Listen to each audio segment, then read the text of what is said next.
Siapa, Dik? Nggak tahu bang, ini bang. Assalamualaikum.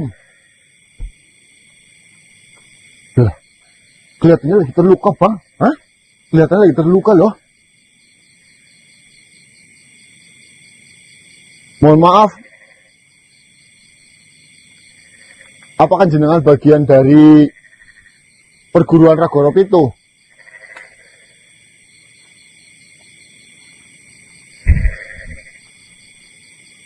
Ya, saya ada sesuatu hal yang ingin saya tanyakan di perguruan Ragorop itu. Apakah si Tuan Sarim ada di dalam?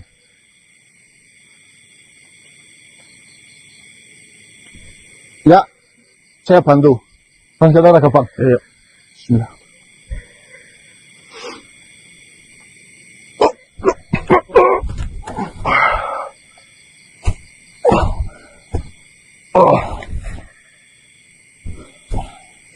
Assalamualaikum, Tuan. Salam. Apa yang sebenarnya terjadi terhadap Tuan? Kenapa Tuan kesakitan seperti itu dan tergeletak di sini? Kalian siapa? Saya adalah pihak keluarga dari Dewi Lanjarsari. Saya datang ingin mencari pendiri perguruan Ragorop itu, si Tuan Sarim. Apakah Tuan Sarim berada di dalam? Saya ingin berbicara dan berbincang-bincang dengannya. Seperti ini. Perkenalkan, saya Blengor, sahabat dari Tuan Sarim. Saya memang sudah dipesan untuk menunggu di sini karena menurut Tuan Sarim akan ada makhluk yang datang ke sini, bagian dari keluarga Ratu Lanjarsari. Tapi sebelum kalian datang, ada makhluk datang ke sini, mengaku bagian dari keluarga Ratu Lanjarsari, mengatasnamakan dia adalah saudaranya. Tiba-tiba datang ke sini, tidak banyak bicara, namun dia langsung menghantam saya dan memukul saya sampai saya tersungkur di sana. Apakah itu salah satu bagian prajurit dari kerajaan Dewi Lanjarsari? Saya tidak tahu. Makhluk itu datang secara tiba-tiba dengan mengucapkan dan meneriakkan, Sarim, Sarim keluar, Sarim keluar. Karena saya yang ditugaskan untuk menjaga di sini, saya menyambutnya dengan baik. Tidak lama, dia mengucapkan dengan kata-kata kasar, langsung dia mengepalkan tangannya, langsung memukul saya. Apakah kau mengetahui namanya siapa? Saya tidak sempat bertanya namanya siapa. Tapi dia mengaku, dia mengatakan dia keluarga dari Lanjarsari. Bukan anaknya. Apa kau mengenal anak dari Dewi Lanjarsari? Saya tidak tahu. Ciri-cirinya seperti apa? Yang menyerang saya, Ya, dia berbadan kekar, berambut tidak terlalu panjang.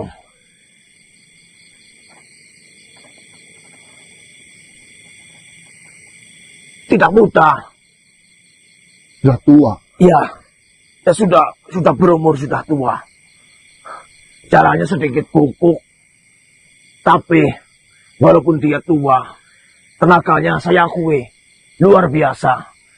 Saya yakin dia adalah panglima ataupun pendekar.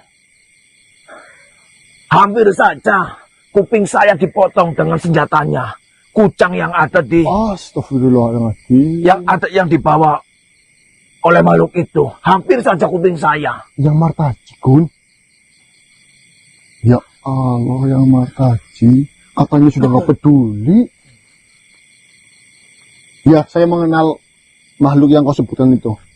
Siapa dia? Apakah dia benar-benar bagian dari Ratu Lanjarsari? Ya, dia adalah salah satu bagian dari pihak Ratu Lanjarsari. Dia juga saudara saya. Lalu di mana dia sekarang? Siapa? Yang menyerang Tuan Blengor.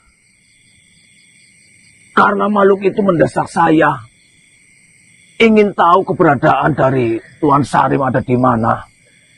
Jujur saja, saya menunjukkan tempat yang salah. Kenapa saya menunjukkan tempat yang salah? Ini yang saya takutkan. Dengan adanya Tuan Sarim datang dan menemui Ratu, tentunya Tuan Sarim sudah memikirkan banyak hal mengenai, pasti ada yang tidak terima ataupun berpikiran buruk mengenai Tuan Sarim membawa si Ratu Lanjarsari. Dengan adanya saya menunjukkan tempat yang salah agar tidak terjadi sesuatu yang tidak diinginkan. Sebenarnya saya tahu tempat di mana Tuan Sarim membawa ataupun bertemu dengan Ratu Lanjarsari. Tapi saya tidak berani mengatakan tempat yang sesungguhnya ada di mana. Apa alasannya? Alasannya karena Tuan Sarim tidak mau adanya pertemuan itu diganggu oleh makhluk lain, apalagi kejadian waktu anak dari Ratu Lanjarsari katanya datang ke sini dengan keadaan yang marah. Yang ditakutkan oleh Tuan Sarim, keributan ataupun menyerang dengan secara brutal. Tapi apakah yang dilakukan oleh Sarim itu menurutmu benar? Saya rasa yang dilakukan itu salah juga. Dia juga Tuan Sarim juga wajar jika mendapatkan hal-hal seperti itu ataupun pertarungan seperti itu, karena Tuan Sarim juga membawa Dewi Lanjarsari pergi tanpa berpamitan. Seperti ini, saya akan ceritakan terlebih dahulu. Yang lebih tahu mengenai antara Tuan Sarim dan Ratu Lanjarsari, mereka berdua. Itu yang pertama. Ya. Yang kedua, kita hanya bisa menonton, tidak tahu kejadian ataupun perselisihan antara Ratu Lanjarsari bersama Tuan Sarim. Iya kan? Ya. Tuan Sarim berpesan, tolong jaga di sini. Jangan ada yang mengganggu. Saya akan menemui dengan Ratu Lanjarsari itu, menceritakan dan akan meminta maaf secara baik-baik. Tidak mau berbuat yang mungkin saja yang dipikirkan dari keluarga Ratu Lanjarsari adanya Tuan Sarim membawa si Ratu itu berpikiran buruk. Tapi Tuan Sarim itu benar-benar ingin menyelesaikan masalah ini secara benar-benar damai dan dingin. Ya, saya tahu itu adalah keputusan yang baik untuk menyelesaikan permasalahan ini dengan damai. Cuma permasalahannya di sini, si Tuan Sarim itu pergi membawa Dewi Lanjarsari sejak pagi hingga detik ini. Mau bagaimanapun pihak keluarga yang mengetahui latar belakang Tuan Sarim yang dimana sudah memiliki istri, yang dimana sudah menipu Dewi Lanjarsari, mengaku dirinya bujang padahal dia memiliki istri dan anak. Bukankah wajar pihak keluarga Dewi Lanjarsari, entah itu anaknya ataupun pamannya, keluarganya itu mencemaskan? Seperti ini yang perlu digarisbawahi. Ratu Lanjarsari, saya yakin beliau adalah makhluk yang cerdas. Bukan seperti makhluk-makhluk biasa. Tidak mungkin Ratu Lanjarsari mengambil keputusan ataupun bepergian secara cuma-cuma ataupun bepergian yang memang benar-benar mengandung resiko terhadapnya. Setelah Tuan Sarim menjemput Ratu Lanjarsari, saya sudah paham keluarnya atau perginya itu memang benar-benar Ratu Lanjarsari pun ingin pergi dan menyelesaikan masalah antara Tuan Sarim dan Ratu Lanjarsari. Itu yang perlu digarisbawahi. Bukan semena-mena Tuan Sarim itu membawa ataupun menyeret. Itu yang harus digarisbawahi dan dipahami. Tidak mungkin seorang ratu itu berbuat ceroboh. Apalagi ketika beresiko terhadap dirinya. Ya, yang namanya posisi lagi suka dan lagi sakit hati. Bisa saja dengan diiming-imingi kata-kata yang dibalut dengan manis, ingin menyelesaikan sebuah masalah, ingin berbicara secara baik-baik, bisa saja memang bisa. Cuma di sini yang menjadi masalahnya, jika memang perbincangan itu terjadi, waktunya itu sudah sangat lama. Itu terjadi dari pagi hingga pagi lagi. Apa yang sebenarnya terjadi? Apa sebenarnya tujuan dari Tuan Sarim? Mungkin akan lebih baiknya jika semua masalah ini itu dibicarakan dengan pihak keluarga ataupun istri dari Tuan Sarim. Seperti ini, mohon maaf Tuan. Saya sudah mengenal lama Tuan Sarim. Saya benar-benar sudah bersahabat lama dengan Tuan Sarim. Saya jamin dan saya pastikan Tuan Sarim tidak mungkin berbuat seenaknya terhadap, apalagi itu adalah kerajaan. Saya lebih paham. Saya pun sudah mengatakan kepada Tuan Sarim, silahkan kau menyelesaikan masalah. Tapi jika kau menyelesaikan masalah, itu akan berimbas nantinya terhadap perguruan ini. Saya sudah tidak mau lagi bersahabat denganmu. Saya sudah katakan itu. Dan Tuan Sarim berjanji, adanya saya mengambil keputusan dan berbicara dengan Ratu Lanjarsari ini adalah yang terbaik agar tidak berimbas kepada perguruan. Jujur saja, perguruan ini dibangun dari nol, dari kecil. Tuan Sarim tidak mau adanya permasalahan ini tembus ke dalam perguruan. Apalagi terhadap istrinya. Karena biar bagaimanapun, yang namanya permasalahan sudah masuk ke dalam keluarga, tentunya berpengaruh dengan perguruan yang ada di dalam. Sedangkan banyak sekali dari para murid-murid yang mengandalkan ilmu kanuragan yang ada di sini. Ya, bukankah itu bisa dikatakan imbas jika kita melakukan sebuah sesuatu? Ya, kita harus siap resikonya apa saja. Memang seperti itu. Ketika melakukan sesuatu tentunya harus memikirkan resiko-resikonya. Tapi yang namanya permasalahan itu tidak semuanya harus orang yang di belakang kita itu harus tahu.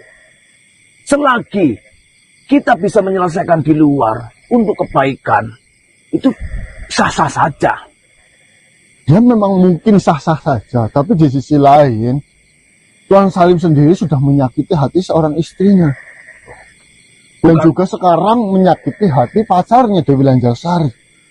Adanya Tuan Sarim bertanggung jawab menyelesaikan masalah ini, tentunya tidak mau sakit hati dari Ratu Lanjarsari berkelanjutan. Tapi kan di sini mungkin saja dengan pertemuan ini Dewi Lanjarsari sudah tidak sakit hati lagi. Tapi untuk melanjutkan hubungan itu, saya jamin pihak keluarga tidak akan bisa menerimanya. Itulah. Jika mungkin bisa menerima, jika memang sang istrinya bicara secara langsung datang ke kerajaan. Kenapa saya mengatakan ini harus diselesaikan di luar? Itu karena Tuan Sarim sudah mengambil keputusan. Tidak mau melanjutkan keniatan yang tadinya memang Tuan Sarim itu benar-benar ego untuk mempersunting si Dewi Lanjarsari. Ya, seperti ini saja. Keberadaan Dewi Lanjarsari dan Tuan Sarim itu ada di mana? Mohon maaf Tuan. Sekali lagi saya mohon maaf. Saya tidak mau menunjukkan keberadaan yang sebenarnya. Alasannya apa? Pesan dari Tuan Sarim seperti itu. Seperti ini, saya berjanji tidak akan adanya sebuah kekerasan terhadap Tuan Sarim. Apalagi permasalahan ini sampai tembus ke dalam keluarganya. Saya berjanji. Cuma di sini permasalahannya, pihak keluarga dari Dewi Lanjarsari sudah begitu cemas, sudah begitu khawatir. Karena mereka juga mengetahui Dewi Lanjarsari itu pergi dengan siapa. Mereka mengira Putra Ratu Dewi Lanjasari itu diculik oleh Tuan Sarim. Saya tidak bisa menahan jika nantinya seluruh pasukan itu dikerahkan oleh anaknya untuk menyerang perguruan. Mungkin alangkah lebih baiknya jika kamu tidak mau menunjukkan. Seperti ini. Kami pun sebagai keluarga dari bagian dari Ragoropitu ini sadar diri.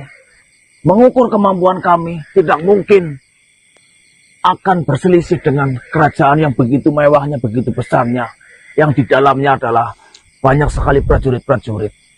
Dengan adanya seperti ini, kami memang benar-benar sadar diri.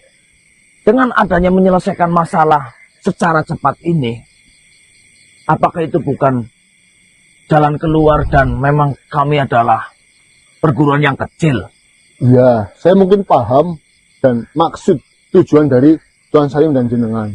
Cuma permasalahannya di sini ya, pemikiran dari pihak keluarga ataupun kerajaan, terutama putranya, itu memiliki pemikiran buruk bahwasanya ibundanya itu diculik oleh Tuan Sarim. Karena sejak pagi hingga detik ini, beliau, bunda atau si Dewi Lanjasari belum pulang. Tunggu dulu, kenapa mengatakan diculik? Nah, Yang namanya diculik, yang pertama, pasti ada unsur pemaksaan. Di situ ada pemaksaan atau tidak? Apakah sudah mencari informasi itu? nah maka Di dari situ, itu, menurut saya kesalahpahaman. maka dari itu kesalahpahaman ini harus diselesaikan.